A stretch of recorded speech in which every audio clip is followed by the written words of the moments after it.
नमस्कार दोस्तों, study with Madan Verma channel में आप सभी का स्वागत है। घटना चक्र के पूर्वावलोकन की जो सीरीज हमने प्रारंभ किया था, जिसमें कि हम पॉलिटी के लेक्चर 1 ले चुके हैं, जिसमें कि कुल 29 प्रश्नों को किया जा चुका है। आज हम प्रश्न नंबर 30 से देखेंगे, शुरू करेंगे, और जिसमें कि आपको प्रश्न और व्याख्या सहित इसके उत्तर को बताया जा रहा है। चलिए बिना समय गंवाए शुरू करते हैं आज का ये वीडियो। भारतीय इतिहास के संदर्भ में प्रांतों से संविधान सभा के सदस्य, ऑप्शन है अब, उन प्रांतों के लोगों द्वारा सीधे निर्वाचित हुए थे।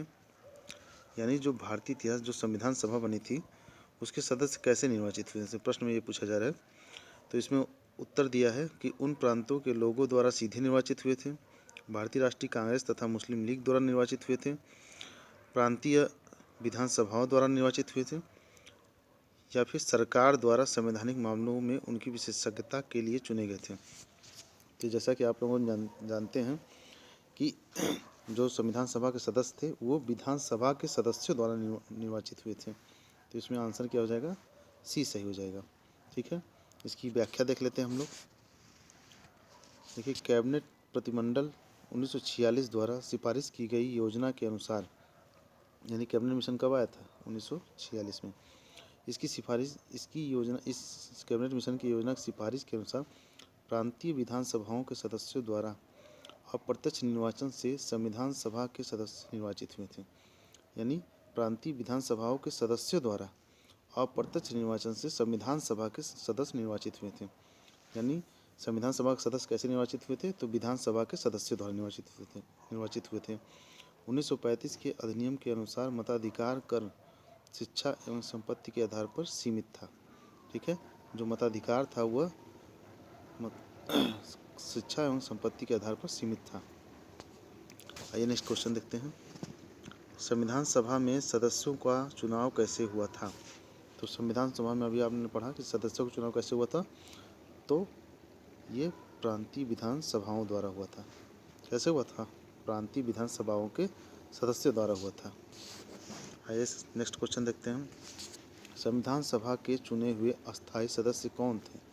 तो इसमें संविधान सभा के चुने हुए अस्थायी सदस्य कौन थे? तो ये डॉक्टर राजेंद्र प्रसाद थे। कौन थे? डॉक्टर राजेंद्र प्रसाद। आइए इसकी व्याख्या देख लेते हैं। 9 दिसंबर 1946 को संविधान सभा की प्रथम बैठक की अध्यक्षता अस्थायी अध्यक्ष डॉक्टर सच्चिदानंद सिन्हा ने की थी। तो इसकी प्रथम बैठक कब हुई थी संविधान सभा की? 9 दिसंबर 1946 को। 9 दिसंबर 1946 को संविधान सभा की प्रथम बैठक हुई थी, और इसकी अध्यक्षता किसने किया था? तो डॉक्टर सच्चिदानंद सिन्हा ने किया था। लेकिन ये अस्थायी अध्यक्ष थे। अस्थायी अध्यक्ष डॉक्टर सच्चिदानंद सिन्हा ने की थी। 11 दिसंबर 1946 को संविधान सभा ने डॉक्टर राजेंद्र प्रसाद को निर्विरोध संविधान सभा के अस्थायी अध्यक्ष के रूप में निर्वाचित किया। यानी 2 दिन बैठक के ठीक 2 दिन बाद 11 दिसंबर 1946 को संविधान सभा ने डॉक्टर राजेंद्र प्रसाद को संविधान सभा के अस्थायी अध्यक्ष के रूप में निर्वाचित किया। चलिए नेक्स्ट क्वेश्चन देखते हैं। भारत की संविधान निर्मात्री सभा के अध्यक्ष कौन थे?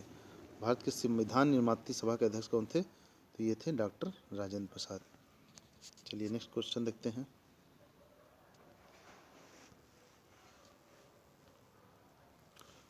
स्वतंत्र भारत की संविधान सभा के अध्यक्ष कौन थे? स्वतंत्र भारत की संविधान सभा के अध्यक्ष कौन थे? तो ये कौन थे? डॉक्टर राजेंद्र प्रसाद। संविधान सभा के अस्थायी अध्यक्ष ये डॉक्टर राजेंद्र प्रसाद थे। नेक्स्ट क्वेश्चन देखते हैं। भारतीय संविधान की स्थापना की गई थी। तो भारतीय संविधान की स्थापना की गई थी, कब की गई थी भारतीय संविधान की स्थापना? 9 दिसंबर 1946 को। 9 दिसंबर 1946 को, जैसे कि आपने पढ़ा कि प्रथम बैठक हुई थी संविधान सभा की, उसी दिन इसकी स्थापना दिवस भी माना जाता है। तो संविधान सभा की स्थापना 9 दिसंबर 1946 को उसकी प्रथम बैठक के आरंभ होने के साथ हुई थी। ठीक है, यहाँ देखिए लिखा है कि उसकी संविधान सभा की स्थापना कब माना जाता है? 9 दिसंबर 1946 को ही माना जाता है, उसकी प्रथम बैठक को। 20 नवंबर 1946 को वायसराय ने निर्वाचित प्रतिनिधियों को आमंत्रित किया कि वे 9 दिसंबर 1946 को संविधान सभा की पहली बैठक में उपस्थित हों। ठीक है, नेक्स्ट क्वेश्चन देखते हैं। संविधान सभा का गठन कब हुआ था? तो संविधान सभा का गठन कब हुआ था? 9 दिसंबर 1946 को। अगला क्वेश्चन देखते हैं दोस्तों। भारत की संविधान सभा का प्रथम अधिवेशन कब शुरू हुआ? तो भारत की संविधान सभा का अभी आपने पढ़ा प्रथम अधिवेशन कब हुआ था? 9 दिसंबर 1946 को। नेक्स्ट क्वेश्चन देखते हैं। संविधान सभा की पहली बैठक कब हुई थी? अभी आपने पढ़ा 9 दिसंबर 1946 को। संविधान सभा की प्रथम बैठक की अध्यक्षता किसने की थी? तो आपने पढ़ा था कि संविधान सभा की प्रथम बैठक की अस्थायी अध्यक्षता किसने की थी? तो डॉक्टर सच्चिदानंद सिन्हा ने की थी। किसने किया था दोस्तों? डॉक्टर सच्चिदानंद सिन्हा ने किया था। आइए नेक्स्ट क्वेश्चन देखते हैं। भारतीय संविधान सभा के उद्घाटन अधिवेशन की अध्यक्षता की गई। तो भारतीय संविधान सभा के उद्घाटन अधिवेशन यानी 9 दिसंबर 1946 को तो किसने अध्यक्षता की थी? डॉक्टर सच्चिदानंद सिन्हा ने। ये अस्थायी अध्यक्ष थे। ठीक है, नेक्स्ट क्वेश्चन देखते हैं। भारत को एक संविधान देने का प्रस्ताव संविधान सभा द्वारा पारित किया गया। भारत को एक संविधान देने का प्रस्ताव कब पारित किया गया? ये पारित किया गया था 22 जनवरी 1947 को। 22 जनवरी 1947 को भारत को एक संविधान सभा द्वारा एक संविधान देने का प्रस्ताव पारित किया गया था। इसकी व्याख्या देख लेते हैं। 22 जनवरी 1947 को संविधान सभा द्वारा भारत को एक संविधान देने का उद्देश्य प्रस्ताव क्या पारित किया गया था? उद्देश्य प्रस्ताव पारित किया गया था। उद्देश्य प्रस्ताव पर संविधान सभा ने 13 दिसंबर से 19 दिसंबर 1946 तक कुल 7 दिन तक विचार विमर्श किया था। ठीक है, एक संविधान सभा द्वारा संविधान बनाने के लिए जो प्रस्ताव पारित किया गया उसे क्या कहा गया? उद्देश्य प्रस्ताव। और इस पर 7 दिन तक मंथन किया गया था। आइए नेक्स्ट क्वेश्चन देखते हैं। संविधान सभा के सम्मुख संविधान की प्रस्तावना का प्रस्ताव किसने रखा था? संविधान सभा के सम्मुख संविधान की प्रस्तावना का प्रस्ताव किसने रखा था? ये रखा था पंडित जवाहरलाल नेहरू द्वारा। यानी संविधान सभा के समक्ष जो संविधान बनाने की प्रस्तावना थी उसे किसने रखा था? उसे रखा था पंडित जवाहरलाल नेहरू द्वारा। ये 13 दिसंबर 1946 को जवाहरलाल नेहरू द्वारा उद्देश्य प्रस्ताव प्रारंभ हुई, जिसे 22 जनवरी 1947 को पारित किया गया। आगे चलकर यही उद्देश्य प्रस्तावना का प्रारूप बना। तो जैसा कि दोस्तों आप लोगों को पता है कि जब आप संविधान के प्रथम पेज को खोलेंगे तो उसमें उस प्रथम पृष्ठ पे लिखा रहता है प्रस्तावना या फिर उद्देशिका। तो उस उद्देशिका या उस प्रस्तावना को किसने प्रस्तुत किया था या किसने प्रस्तावित किया था? तो वो थे पंडित जवाहरलाल नेहरू। किसके द्वारा प्रस्तुत किया गया था? पंडित जवाहरलाल नेहरू द्वारा पेश किया गया था। कब किया गया था? तो उसे पेश किया गया था आपका 13 दिसंबर 1946 को। 13 दिसंबर 1946 को किसके द्वारा? जवाहरलाल नेहरू द्वारा। और इसे पारित कब किया गया? तो 22 जनवरी 1947 को पारित किया गया था। ठीक है, नेक्स्ट क्वेश्चन देखते हैं। निम्नलिखित में से किस एक को नागरिकों के मौलिक अधिकारों का रक्षक तथा भारत के संविधान का अभिभावक माना जाता है? तो किसे नागरिकों के मौलिक अधिकारों का रक्षक तथा भारत के संविधान का अभिभावक माना जाता है? वो है उच्चतम न्यायालय। क्या है? उच्चतम न्यायालय। उच्चतम न्यायालय क्या माना जाता है? यह भारत के संविधान का अभिभावक माना जाता है और नागरिकों के मौलिक अधिकार का रक्षक माना जाता है। नेक्स्ट क्वेश्चन, इसकी व्याख्या देख लेते हैं। भारतीय संविधान के अनुसार नागरिकों के मौलिक अधिकारों का रक्षक तथा भारत के संविधान का अभिभावक उच्चतम न्यायालय को माना जाता है। ठीक है, नागरिकों के मौलिक अधिकारों का रक्षक और भारत के संविधान का अभिभावक उच्चतम न्यायालय को माना जाता है। संविधान के अनुच्छेद 32 के तहत संवैधानिक उपचारों का अधिकार किसके तहत? अनुच्छेद 32 के तहत संवैधानिक उपचारों का अधिकार के माध्यम से उच्चतम न्यायालय नागरिकों के मौलिक अधिकारों की रक्षा करती है। किसके तहत नागरिकों के मौलिक अधिकारों की रक्षा करती है सुप्रीम कोर्ट? अनुच्छेद 32 के तहत करती है। ठीक है, इसके अतिरिक्त संविधान की व्याख्या भी उच्चतम न्यायालय ही करता है। यह संविधान के उल्लंघन को प्रतिबंधित करता है। यानी संविधान की व्याख्या कौन करता है? तो संविधान की समय समय पर उच्चतम न्यायालय द्वारा ही उसकी व्याख्या की जाती है, या फिर जो कोई भी अनुच्छेद में जो कि स्पष्ट नहीं हो पा रहा है उसको स्पष्ट कौन करता है, उसको व्याख्यात कौन करता है? उच्चतम न्यायालय करता है। ठीक है, नेक्स्ट क्वेश्चन देख लेते हैं दोस्तों। अगला क्वेश्चन है, संविधान सभा में उद्देश्य प्रस्ताव निम्न में से किस एक के द्वारा प्रस्तुत किया गया? तो संविधान सभा में उद्देश्य प्रस्ताव किसके द्वारा प्रस्तुत किया गया था? वो थे पंडित जवाहरलाल नेहरू, यानी पंडित जवाहरलाल नेहरू द्वारा उद्देश्य प्रस्ताव को लाया गया था। तो आइए दोस्तों अगला क्वेश्चन देखते हैं। भारतीय संविधान के निर्माण से संबंधित निम्नलिखित कथनों में से कौन से सही हैं? यानी भारतीय संविधान के निर्माण से संबंधित कौन कौन से कथन सही हैं? तो पहला है, पंडित नेहरू के उद्देश्य प्रस्ताव का जो संविधान सभा द्वारा स्वीकार किया गया था संविधान के निर्माण पर असर था। तो इनके उद्देश्य प्रस्ताव का असर तो संविधान सभा पर पड़ा ही था संविधान के निर्माण पर, तो ये बात सत्य है। दूसरा है, उद्देशिका बहुत महत्वपूर्ण उद्देश्यों की पूर्ति करता है। तो जो उद्देशिका है, जो प्रस्तावना है, वो संविधान के कई उद्देश्यों की पूर्ति करता है ना। जैसे कि उद्देशिका में बताया गया कि भारत के लोगों को सामाजिक, आर्थिक और राजनीतिक न्याय प्रदान करना है। तो ये उद्देशिका में बताया गया है, जिसकी पूर्ति कहाँ से होती है? ये राज्य के नीति निर्देशक तत्वों द्वारा होती है, मौलिक अधिकारों द्वारा होती है। तो ये चीज़ें ये सत्य है। भारत को संविधान को भारत के लोगों ने आदेशित किया है। तो ये भी कथन सत्य है, क्योंकि आप प्रस्तावना जैसे ही पढ़ेंगे उसमें लिखा है कि हम भारत के लोग, तो यहाँ पे ये कथन भी सत्य हो जाता है। राज्य के मुखिया को लोग प्रत्यक्ष रूप से निर्वाचित करते हैं। तो ये कथन क्या हो जाएगा? असत्य है। क्यों? क्योंकि राज्य के मुखिया को लोग, यानी राज्य के मुखिया कौन है? जैसे कि राज्य के मुखिया है राष्ट्रपति। तो राष्ट्रपति का चुनाव प्रत्यक्ष रूप से तो होता नहीं है, अप्रत्यक्ष रूप से चुना जाता है ना।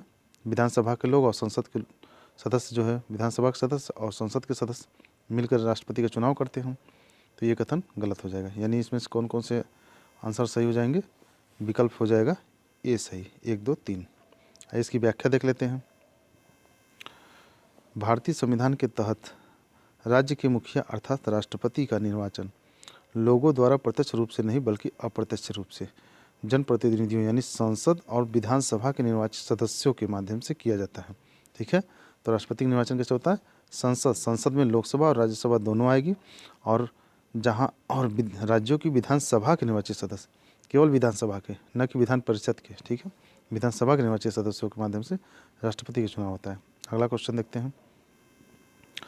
भारतीय संविधान को बनाने हेतु भारतीय संविधान सभा के कुल कितने अधिवेशन हुए थे? तो भारतीय संविधान को बनाने हेतु संविधान सभा कितने अधिवेशन किए गए थे? तो कुल 12 अधिवेशन किए गए थे। कितने?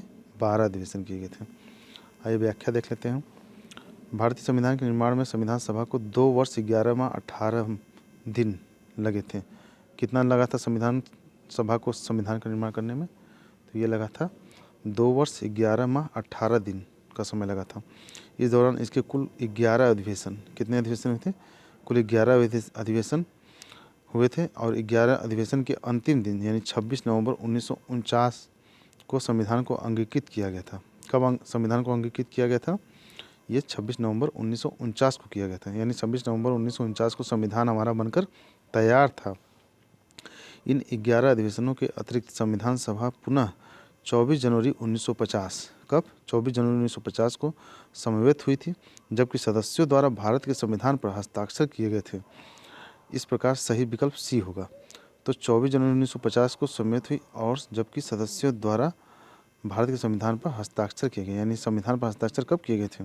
24 जनवरी 1950 को किए गए थे। ठीक है। आइए अगला क्वेश्चन देखते हैं।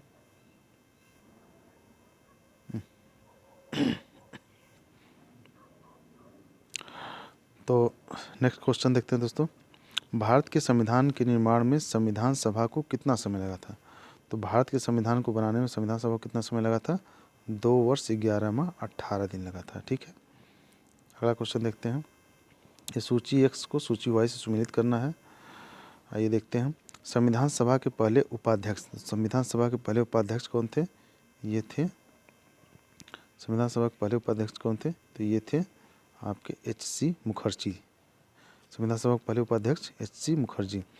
प्रारूप समिति के मूलतः एकमात्र कांग्रेसी सदस्य कौन थे? ये थे K.M. मुंशी। कौन थे? K.M. मुंशी। राजस्थान की रियासतों का प्रतिनिधित्व करने वाले संविधान सभा के सदस्य, तो राजस्थान की रियासतों का प्रतिनिधित्व कौन कर रहे थे? ये थे B.T. कृष्णामाचारी। ठीक है। और संघ संविधान समिति के अध्यक्ष कौन थे? तो संघ संविधान समिति के अध्यक्ष थे जवाहरलाल नेहरू। ठीक है। आइए इसकी व्याख्या देख लेते हैं। इसमें यानी विकल्प कौन सा सही होगा? विकल्प सही हो जाएगा बी। ठीक है, इसकी व्याख्या को देख लेते हैं। व्याख्या में भी वही चीज़ें हैं।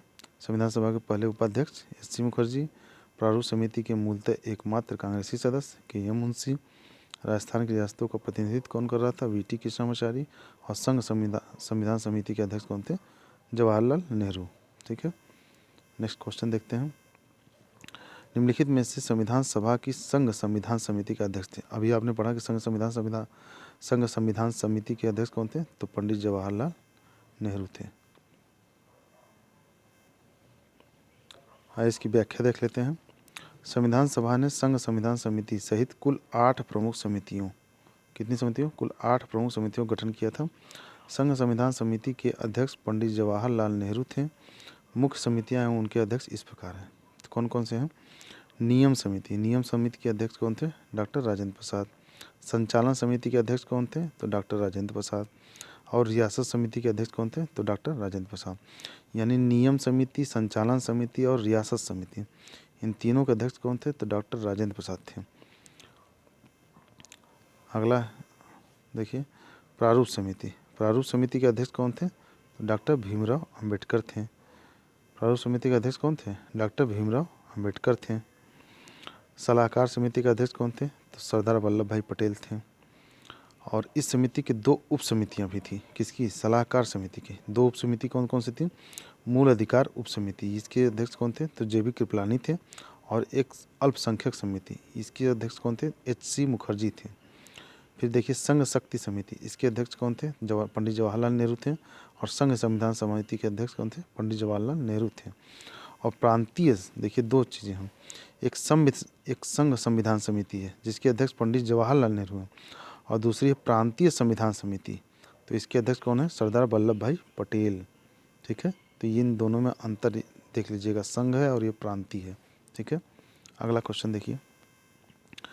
संविधान सभा द्वारा स्थापित मौलिक अधिकारों और अल्पसंख्यकों हेतु सलाहकार समिति के अध्यक्ष कौन थे? सलाहकार समिति के अध्यक्ष कौन थे? तो अभी आपने पढ़ा था, सरदार वल्लभ भाई पटेल थे। कौन थे? सरदार वल्लभ भाई पटेल। इसकी व्याख्या देख लेते हैं। सरदार वल्लभ भाई पटेल संविधान सभा द्वारा स्थापित मौलिक अधिकारों और अल्पसंख्यक हेतु सलाहकार समिति के अध्यक्ष थे। कौन? सरदार वल्लभ भाई पटेल।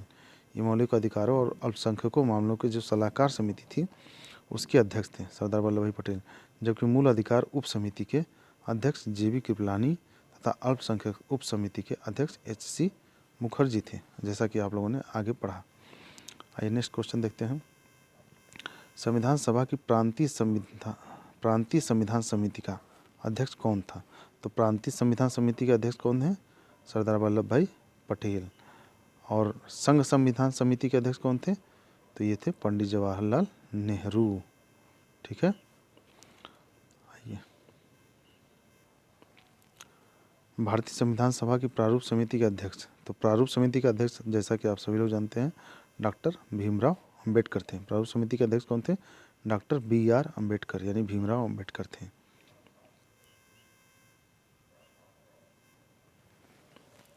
भारतीय संविधान सभा की प्रारूप समिति का अध्यक्ष कौन था? तो अभी आपने पढ़ा डॉक्टर भीमराव अंबेडकर थे। Next question, doctor Bhimrao Ambedkar की अध्यक्षता में संविधान सभा की प्रारूप समिति में कितने सदस्य थे? तो कुल कितने सदस्य थे? 6 सदस्य थे। देखिए, कुल सदस्य तो थे 7। ठीक है, कुल सदस्य कितने थे? 7। लेकिन यहाँ अंबेडकर जी की अध्यक्षता में यहाँ लिखा है कि अंबेडकर जी की अध्यक्षता में संविधान सभा की प्रारूप समिति में कितने अन्य सदस्य थे? तो अन्य 6 और अंबेडकर जी को लेकर ये कितने हो गए? 7। ठीक है, कुल 7 सदस्य हो गए। चलिए नेक्स्ट क्वेश्चन देखते हैं, इसकी व्याख्या देख लेते हैं। डॉक्टर भीमराव अंबेडकर की अध्यक्षता में गठित संविधान सभा की प्रारूप समिति में अन्य कितने सदस्य थे? 6, अंबेडकर जी को लेकर 7। इसमें थे कौन कौन? एन. गोपाल स्वामी अयंगर, अल्लादी कृष्ण स्वामी अय्यर, के.एम. मुंशी, मोहम्मद सादुल्ला, बी.एल. मित्र एवं डी.पी. खेतान। इनमें बी.एल. मित्र के स्थान पर एन. माधव राव तथा डी.पी. खेतान की 1948 में मृत्यु के बाद टी.टी. कृष्णामाचारी को इस समिति में शामिल किया गया था। यानी 2 लोग इसमें बदले गए थे। कौन कौन? एक बी.एल. मित्र BL मित्र के स्थान पे बाद में आ गए थे N माधव राव, और DP खेतान की जगह पे इसमें आ गए थे TT कृष्णामाचारी। ठीक है, आइए अगला क्वेश्चन देखते हैं। निम्नलिखित में से कौन संविधान प्रारूप समिति के सदस्य थे? तो इसमें संविधान की प्रारूप समिति के सदस्य अभी आपने ऊपर पढ़ा है, कौन कौन थे? N गोपालस्वामी, अल्लादी कृष्णामाचारी अय्यर, यही 2 लोग थे। जवाहरलाल नेहरू और सरदार वल्लभ भाई पटेल तो नहीं थे इसमें। ठीक है, इसका विकल्प कौन कौन सा सही हो जाएगा? विकल्प हो जाएगा सही C, 1 और 3। ठीक है, नेक्स्ट क्वेश्चन देखते हैं। संविधान पांडुलेखन समिति का निम्न में से कौन सदस्य नहीं था? संविधान पांडुलेखन समिति मतलब वही प्रारूप समिति।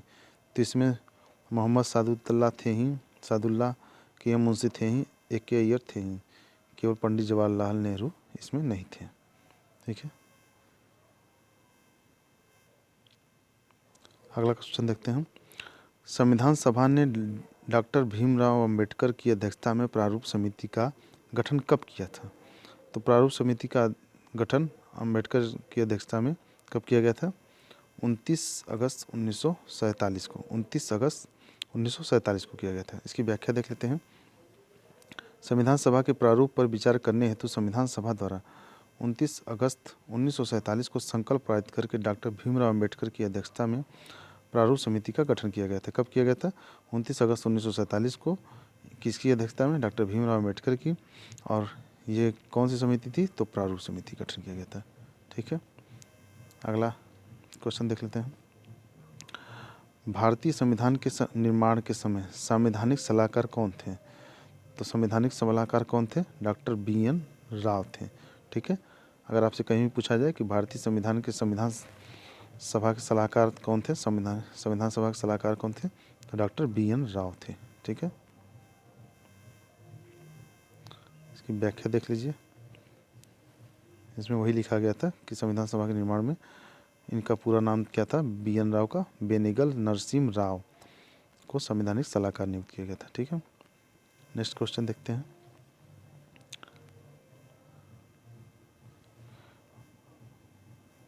भारतीय संविधान का प्रथम प्रारूप कौन तैयार किया गया था?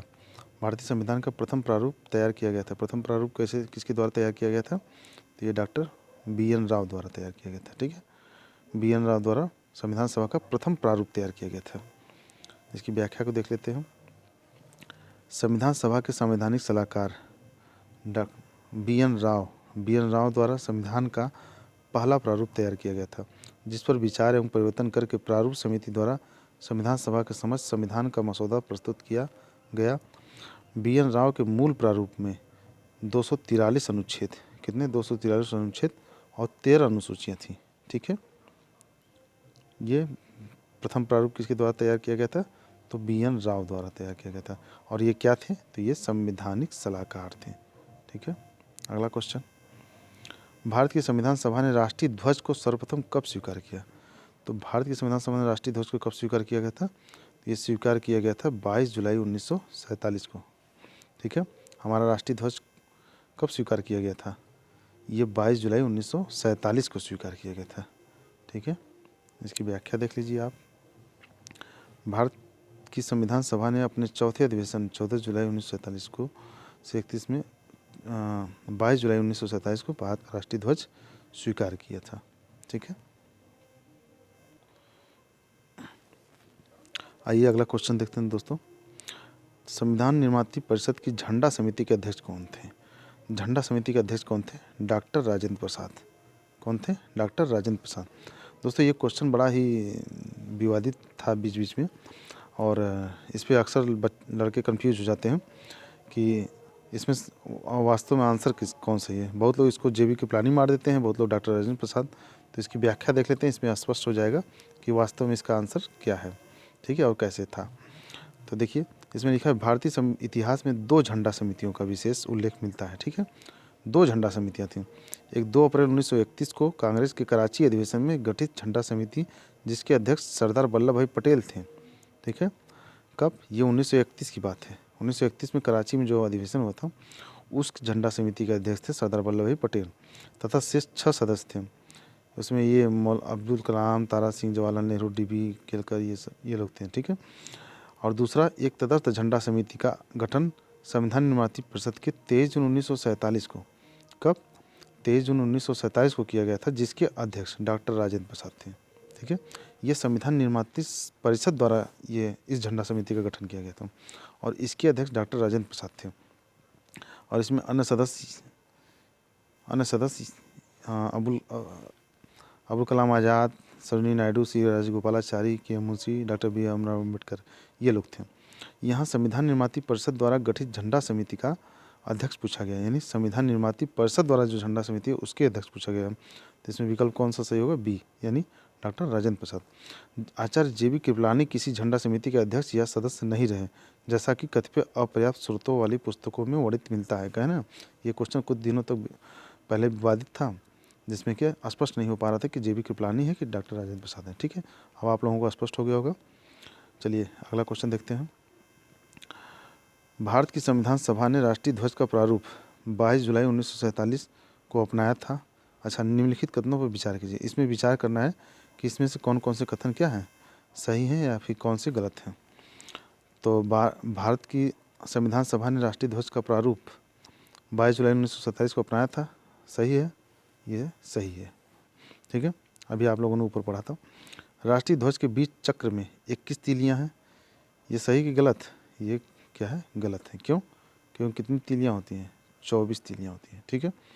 राष्ट्रीय ध्वज की चौड़ाई लंबाई का अनुपात 3/4 है, ये भी गलत है और ये भी गलत है। कितना होता है, 3/2 होता है, ठीक है। तो इसमें विकल्प कौन सा सही हो जाएगा, बी विकल्प सही हो जाएगा, ठीक है। इसकी व्याख्या देख लेते हैं। भारत की संविधान सभा द्वारा राष्ट्रीय ध्वज का प्रारूप 22 जुलाई 1947 को अपनाया गया था। इस प्रकार कथन 1 सही है तथा कथन 2 एवं 3 गलत है, क्योंकि राष्ट्रीय ध्वज के बीच में चक्र कितनी तीलियाँ होती हैं, 24 तीलियाँ होती हैं। जो बीच में चक्र बना होता है उस चक्र के में 24 तीलियाँ होती हैं और उसका कलर क्या होता है, नीला रंग का होता है। तथा राष्ट्रीय ध्वज की चौड़ाई लंबाई का अनुपात क्या है, 2/3 है।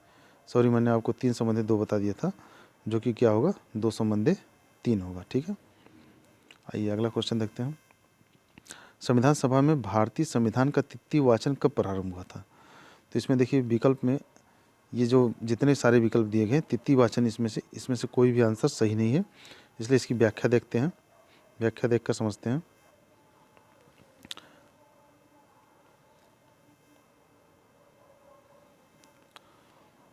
संविधान सभा में भारतीय संविधान का तृतीय वाचन 17 नवंबर 1949 से प्रारंभ हुआ और 26 नवंबर 1949 तक, 17 नवंबर 1949 से लेकर 26 नवंबर 1949 तक चला। अतः प्रश्न में दिए गए विकल्पों में से कोई विकल्प सही नहीं, ठीक है। उसमें जो विकल्प दिए गए थे वो सही नहीं थे। अगला क्वेश्चन देखते हैं। भारत का संविधान पूर्ण रूप से तैयार हुआ था, तो पूर्ण रूप से कब तैयार हो गया था, 26 नवंबर 1949 को तैयार हो गया था, ठीक है। 26 नवंबर 1949 को भारत का संविधान पूर्ण रूप से तैयार हो गया था। इसमें विकल्प कौन सा सही हो जाएगा, बी सही हो जाएगा, ठीक। इसकी व्याख्या को भी हम लोग देख लेते हैं। भारत के संविधान की उद्देशिका यानी प्रस्ताव में उल्लेख किया गया है कि 26 नवंबर 1949 को भारत के लोगों ने संविधान को अंगीकृत, अधिनियमित और आत्मार्पित किया था। संविधान को यानी कब किया था, 26 नवंबर 1949 को। संविधान देखिए लिखा है ना, भारत के लोगों ने किया था, ठीक। संविधान को अपनाने, उसके पूर्ण होने, पारित होने तथा उसको अंतिम रूप देने की तारीख 26 नवंबर 1949 को ही माना जाता है। इसी दिन नागरिकता, अंतकालीन संसद, अस्थायी और संक्रमणकालीन उपबंध लागू हो गए थे। यानी नागरिकता संबंधित, अंतकालीन संसद और अस्थायी और संक्रमणकालीन उपबंध लागू हुए थे, ठीक है। कब लागू हुए थे, 26 नवंबर 1949 को। तथापि संविधान के शेष उपबंध 26 नवंबर 1950 से प्रभावी हैं। अतः संविधान के पूर्ण रूप से लागू होने तथा पूर्ण रूप से क्रियान्वित होने की तिथि 26 जनवरी 1950 को ग्रहण की गई। और इस 26 जनवरी 1950 को ही हम लोग क्या मनाते हैं, गणतंत्र दिवस के रूप में मनाते हैं, ठीक है। उस दिन से जिस दिन से हमारा संविधान पूरी तरह से लागू हो गया था, उस तिथि को हम लोग जो है गणतंत्र दिवस के रूप में मनाते हैं। और अगला क्वेश्चन देखते हैं। भारतीय संविधान को संविधान सभा द्वारा अंगीकृत किया गया था। तो भारतीय संविधान को संविधान सभा द्वारा कब अंगीकृत किया गया था, ये किया गया था 26 नवंबर 1949 को, ठीक है। अगला देखते हैं क्वेश्चन। भारत का संविधान किस तिथि को अपनाया गया था? तो फिर वही है 26 नवंबर 1949। नेक्स्ट क्वेश्चन देखते हैं हम। भारतीय संविधान कब लागू हुआ था? तो कब लागू हुआ था? 26 जनवरी 1950। कब लागू हुआ था पूर्ण रूप से? 26 जनवरी 1950। इसे हम लोग किस रूप में मनाते हैं? गणतंत्र दिवस के रूप में मनाते हैं। ठीक है, गणतंत्र दिवस के रूप में मनाते हैं। ठीक, तो आज की ये वीडियो यहीं समाप्त होती है दोस्तों। इसके आगे के प्रश्नों और व्याख्या को जो है हम लोग लेक्चर नंबर 3 में देखेंगे। धन्यवाद।